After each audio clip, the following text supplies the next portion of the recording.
So the F1 movie came out today and I've just got back from seeing it, but are the reviewers right? Is it a realistic film? How does it compare to Drive to Survive, and should you go and see it yourself? Well, let's start with the reviews and some of the negative things that I saw going into the film. First one was that it's the Brad Pitt show and that it's just all about Brad Pitt and it's just all about his ego, yada yada. I honestly didn't feel like that. Not for a film. I mean, every film in the world is based on a lead character or maybe one or two lead characters. So yeah, kind of, but I don't know who sent this criticism, but have you seen a film before? I honestly thought this was completely fine. Next up then was the character development. There was some criticism that there wasn't really any.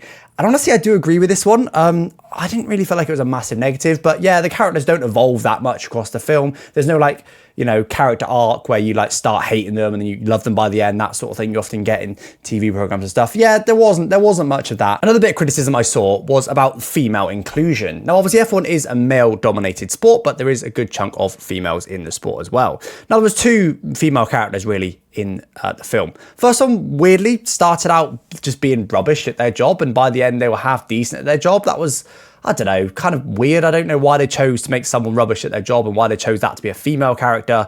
It was, I don't know, just a bit of a strange one, that one, to be fair. The other one, though, is quite a main character, and she definitely plays a lead role. So overall, I thought her role was good. It was a strong role. I didn't necessarily think that she needed to also be the love interest. I don't think all females always need to boil down to being the main character's love interest in every single film ever, which was a bit of a shame. But yeah, other than that, I thought she was a good character. I felt like the female inclusion was decent for such a male-dominated sport. Another criticism I saw was about really obvious storylines. And obviously, no spoilers here, but honestly, this wasn't as obvious as I expected. There was definitely a few twists, a few shocking moments that I didn't necessarily see coming. I suspect if you guessed a couple of things about the story, you may get it right. So, but look, again, welcome to Hollywood films. They don't tend to be that controversial or surprising or innovative, really. Not something like Game of Thrones, which randomly will kill off main characters that you don't expect it to do. It just doesn't really happen in films. I don't know. I didn't feel like the storyline was that obvious. I actually thought the storyline was quite a good storyline within the confines of kind of F1 and being largely realistic. Another bit of criticism I saw was that this movie is basically just a puff piece for F1, which I didn't agree with. Yeah, okay, it's, a typical Hollywood film. It doesn't get into the nitty-gritty, some of the criticisms of F1, but it's not supposed to. It's not a documentary. It's supposed to be based on F1. It's not supposed to encompass everything that happens within F1. But on to the big one then, and that is the realism. How realistic was it? And alongside that, how does it compare to Drive to Survive? Because obviously that's known as not being very realistic.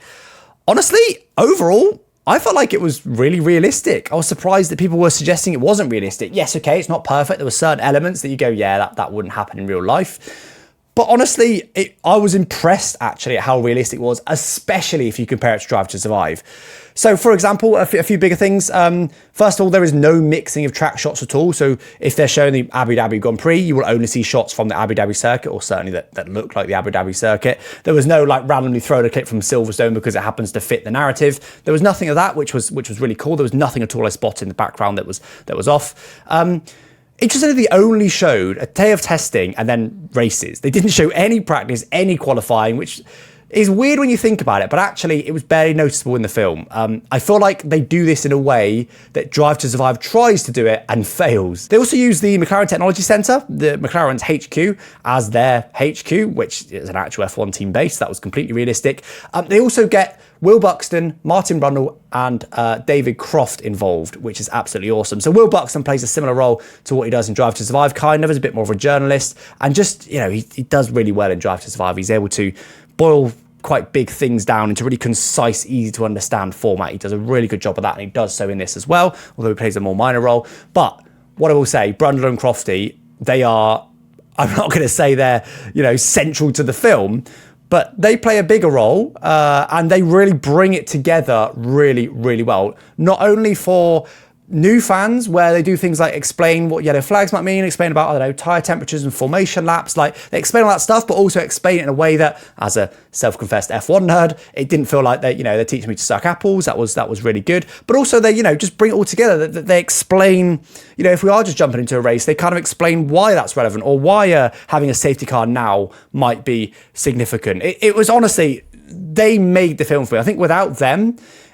you'd have either had to make it really basic for the casual fan to understand, which would have sucked for F1 fans, or you'd have had to make it, basically just F1 highlights where the casual fan wouldn't have known what the hell was going on. Some other things that I thought were quite realistic, they referenced some older drivers as well. So Senna, Prost, Schumacher. Along with that as well, they had a really, really cool shot of an old Team Lotus, a Camel-sponsored Team Lotus car racing against Senna. I don't even know how they did this, but I'm glad they did it. I don't know if it was maybe improve the quality of some very old footage, or they shot some brand new footage, or it was just all CGI. I've got no idea how they did it, but it just looked amazing. See an onboard shot of these old cars in like proper cinema quality was just, it was such a small part of the film, but for me, that was a really, really cool shot, and hopefully you guys like that bit too. I also can't drop any spoilers, but something really cool and realistic happens during the film that will get your heart racing. That's all I can really say without dropping spoilers. Some smaller stuff then, and they were actually relatively technical at times. For example, they were dropping like Plan A and tyre deck, Plan B, Plan C. They were, we were involved in strategy meetings. That was quite cool. I noticed at one point they rolled the car back before the start, just like they do in real life, so they can do a little burnout. The fact that purple sectors exist, you know what I mean? Like just a small reference to F1. Again, if they're only making this for a really casual fan, like who cares what colours the sectors are? But again, we all know that what purple means. And, just things like warming the tyres for a hot lap, going out and doing some laps to get the tyres warm, rather than just going out the pits and immediately be like, oh, look, he's the fastest person in the world. Like, not realistic. So honestly, overall, very, very realistic. But there was some unrealistic elements. Let me highlight a few for you now. So first of all, they use the word combat quite a lot. They want to make the car ready for combat, which feels like, I don't know, bit of a weird reference, not really one that's necessarily true to F1.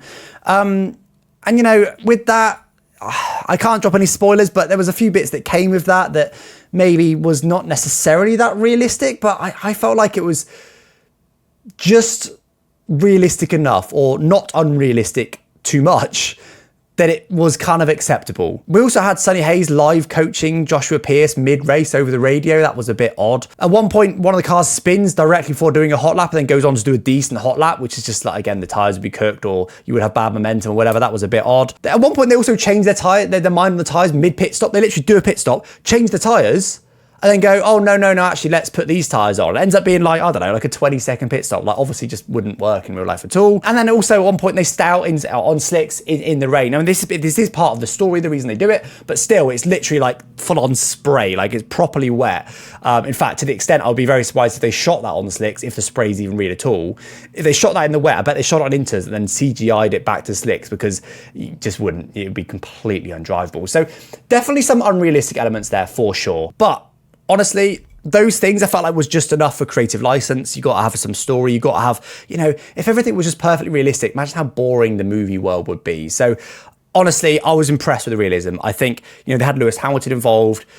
I think it represented F1 well without being a puff piece, and there was no Drive to Survive frustrations whatsoever throughout the entire film. There was no like, oh, what is that? Like, what is that radio? Or what is that shot that's just completely unrealistic? Or what do you mean that this is the next race? Or do you know what I mean? There was no bits you just go, that's almost like immersion breaking. There was nothing like that. The realism they did do a really good job on, which is a huge, huge plus. So overall, the F1 movie, what did I think, and should you guys go and see it yourselves? Well, the short answer is yes, do go and see it yourselves.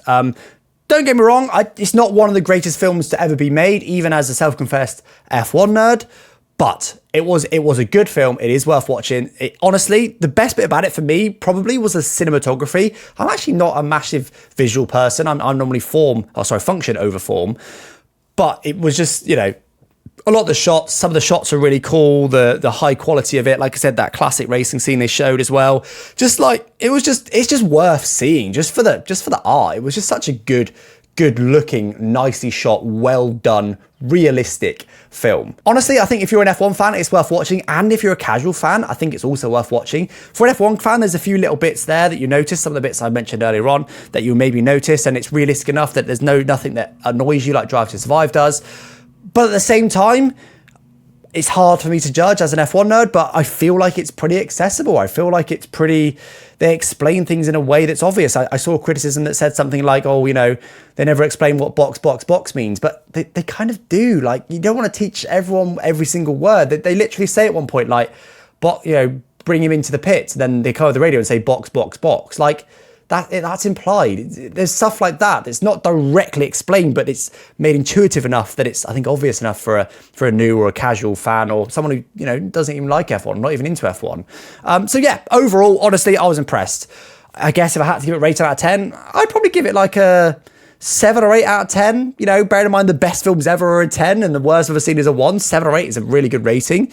I would watch it again. I think whether you like F1, love F1, hate F1, I think you can enjoy this film. It's a decent film and they've done a really good job. I was impressed. But anyway, guys, drop a sub if you haven't already. We're going to do lots more F1 content on this channel. Still trying to find my feet with exactly what my niche is within F1. But, you know, if you're an F1 nerd like me, just drop a follow because we'll be making similar sort of stuff like this.